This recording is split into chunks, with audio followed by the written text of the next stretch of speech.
स्वारगेट बसस्थानकावरील बलात्कार प्रकरणातील आरोपी दत्तात्रय गाडे याला स्वारगेट पोलिसांनी गुन्हाड गावातून अटक केली आहे. गेल्या 2 दिवसापासून आरोपीचा शोध सुरू होता आणि अखेर त्याला पकडण्यात पोलिसांना यश आले आहे. 2 दिवस ऊसाच्या शेतात लपून बसलेल्या आरोपीला जेवण मिळत नव्हते, त्यामुळे तो रात्रीच्या वेळी आपल्या नातेवाईकाकडे काही खाण्यापिण्यासाठी जात होता.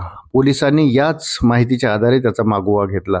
वृत्त सविस्तर जाणून घेण्याकरता चॅनलला सबस्क्राईब जरूर करा. अखेर रात्री 1 वाजता तो कॅनलजवळ झोपलेला असताना शोध मोहीम राबवणाऱ्या पोलिसांना दिसला.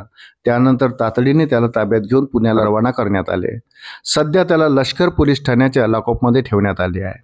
पुढील चौकशीसाठी त्याला पुण्यात हलवण्यात आले असून तुर्तास एवढेच सांगता येईल अशी माहिती DCP निखिल पिंगळे यांनी दिली. आरोपीला पकडण्यासाठी पुणे शहर आणि ग्रामीण पोलिसांचे 100 जणांचे पथक तयार करण्यात आले होते.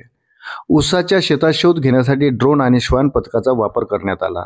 आरोपीला पकडण्यासाठी पोलिसांकडून 1 लाख रुपयाचे बक्षीस जाहीर करण्यात आले होते.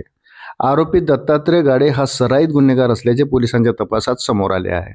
बलात्कार करून घरी परतला, नंतर कीर्तनात सहभागी झाला. 5:30 वाजताच्या सुमारास आरोपीने एका तरुणीवर अत्याचार करून शिरूर तालुक्यातील गुन्हाड गाव गाठले. दुपारपर्यंत तो घरीच होता. त्यानंतर त्याने कीर्तनातही सहभाग घेतला. मात्र टीव्हीवर बातम्या सुरू झाल्या आणि त्यामध्ये स्वतःचा फोटो दिसताच त्याने तातडीने घर सोडून पळ काढला.